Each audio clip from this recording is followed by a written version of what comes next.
ज्यादा रोजगार आपने नहीं दिया, आपने मजदूरों के साथ धोखा करने का काम किया। तो कह रहे हैं राम राम जपना पराया माल अपना, राम राम जपना पराया माल अपना। आप इस योजना को मारना चाहते हैं, आप इस देश के मजदूरों का हक मारना चाहते हैं, इस योजना को पूरी तरीके से खत्म और समाप्त करना चाहते हैं। इस मंशा से आप इस योजना को लेके आए हैं, क्योंकि राज्यों के ऊपर आज जो कर्जा है वो मैं पढ़ के आपके सामने सुनाना चाहता हूं। तमिलनाडु 8,34,000 करोड़ रुपए, उत्तर प्रदेश 7,69,000 करोड़ रुपए, महाराष्ट्र 7,22,000 करोड़ रुपए, पश्चिम बंगाल 6,58,000 करोड़ रुपए, कर्नाटक 5,57,000 करोड़ रुपए, राजस्थान 5,62,000 करोड़ रुपए, आंध्र प्रदेश 4,85,000 करोड़ रुपए, गुजरात 4,67,000 करोड़ रुपए, केरल 4,29,000 करोड़ रुपए, मध्य प्रदेश 4,18,000 करोड़ रुपए, तेलंगाना 3,89,000 करोड़ रुपए, बिहार 3,19,000 करोड़ रुपए।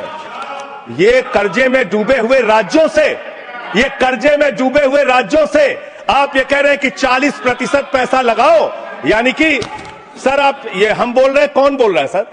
ये क्या हो रहा है? आप मैं आपसे पूछना चाहता हूं, जो राज्य जो कर्जे में डूबे हुए हैं, जो आप बोल रहे हैं वही रिकॉर्ड में जा रहा है।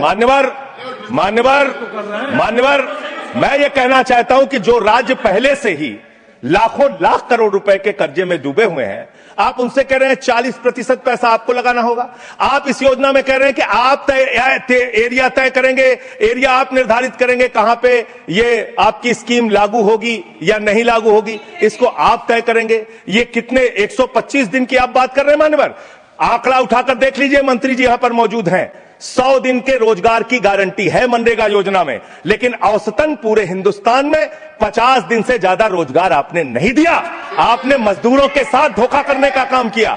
और आंकड़े ये बताते हैं कि आपका जो बजट का निर्धारण होता है 12 करोड़ लोगों के लिए 267 रुपए के हिसाब से अगर आप मजदूरी निर्धारित करते हैं तो वो करीब करीब 3,13,000 करोड़ रुपए बनती है। आप उसके लिए 86,000 करोड़ रुपए का बजट रख रहे हैं। यानी कि मंशा आपकी शुरू से स्वयं यही है कि आप इस योजना के तहत लोगों को काम नहीं देना चाहते हैं, मजदूरी नहीं देना चाहते हैं। लेकिन मजदूरों के हक में, मजदूरों की आवाज उठाने वाले लोग देश भर में संगठित हो रहे हैं। ये आप दूसरा अपराध करने जा रहे हैं। मैं आपको कहना चाहता हूं, आपके माध्यम से इस सरकार को चेतावनी देना चाहता हूं। कौन सी हक की लड़ाई लड़ रहे हैं महराज मलिक, जो हमारा विधायक है जम्मू कश्मीर का? वो जमीन के हक की लड़ाई लड़ रहा था, मजदूर के हक की लड़ाई लड़ रहा था। आपने उसको पीएसए का कानून लगा के जेल में डाल दिया। कौन से हक की लड़ाई लड़ रहे थे? सोनम वांगचुक मजदूर के हक की लड़ाई लड़ रहे थे, किसान के हक की लड़ाई लड़ रहे थे, आम आदमी के हक की लड़ाई लड़ रहे थे, लद्दाख के लोगों के हक की लड़ाई लड़ रहे थे। उस सोनम वांगचुक को, जो एक पढ़े लिखे प्रतिष्ठित व्यक्ति है, उनको आपने पकड़कर जेल में डालने का काम किया। आप पूरे देश में जबरदस्ती मामला है जी, तो ये रिकॉर्ड में नहीं जाएगा। क्यों नहीं जाएगा सर? क्यों नहीं जाएगा सर? मजदूर के लिए लड़ने वाले क्यों नहीं जाएगा? मैटर जो क्यों नहीं जाएंगे? वो रिकॉर्ड में नहीं जाएगा। आगे बोले सर, आगे बोले सर।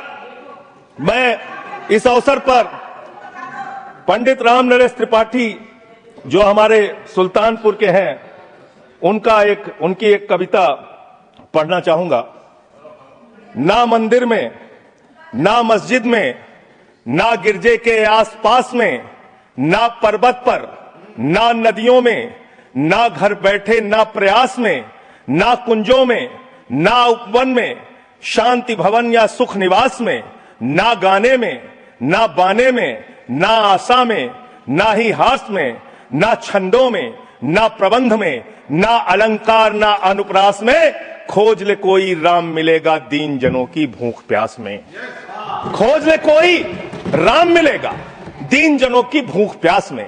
आप दीन जनों को भूखा रख के, उनकी मजदूरी छीन के, उनके हाथ का काम छीन के, उनका रोजगार छीन के, आप चाहते हैं उनके पेट पे लात मार के, आप चाहते हैं कि आप सिर्फ इस योजना का नाम बदल देंगे, इस योजना का नाम बदल देंगे तो पूरे देश में आपका महिमा मंडन हो जाएगा।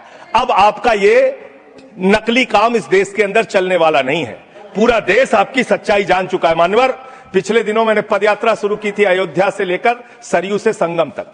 अयोध्या में किसान आए हमारे पास, बहुत सारे किसानों ने आकर कहा किस तरीके से अयोध्या के अंदर किसानों की जमीनों का कब्जा किया जा रहा है प्रशासन के द्वारा, भारतीय जनता पार्टी की सरकार के द्वारा वहां पर किसानों के ऊपर लाठियां चला के, गोलियां चला के, बुलडोज करके उनकी जमीनें औने पौने दामों में ली जा रही है।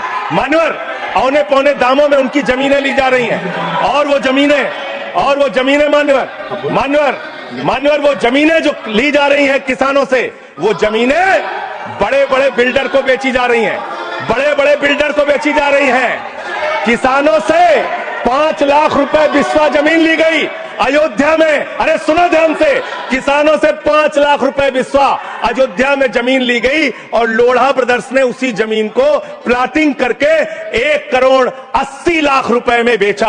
आप धंधा कर रहे हैं, प्रभु श्री राम के नाम पे आप धंधा कर रहे हैं, अयोध्या के लोगों को लूटने का काम कर रहे हैं, अयोध्या के किसानों को लूटने का काम कर रहे हैं। इसीलिए अयोध्या के लोगों ने आपको हराया, इसीलिए अयोध्या के लोगों ने आपको हराया। और यही आपका चरित्र रहेगा तो पूरे देश में जनता आपको जवाब देगी, जनता आपको हराने का काम करेगी। ये मजदूरों का हक मारने का काम जो आप कर रहे हैं, इसको बंद कीजिए। मानवर, मैं अंतिम बात कहना चाहता हूं, मानवर बोलिए। जब ये मनरेगा योजना लाई गई तो इस बिल को अस्थायी समिति में भेजा गया था। आज जब आप नई योजना लेकर आ रहे हैं, इसको अस्थायी समिति में आपने क्यों नहीं भेजा? क्या आप छिपाना चाहते हैं? क्या आपकी मंशा है?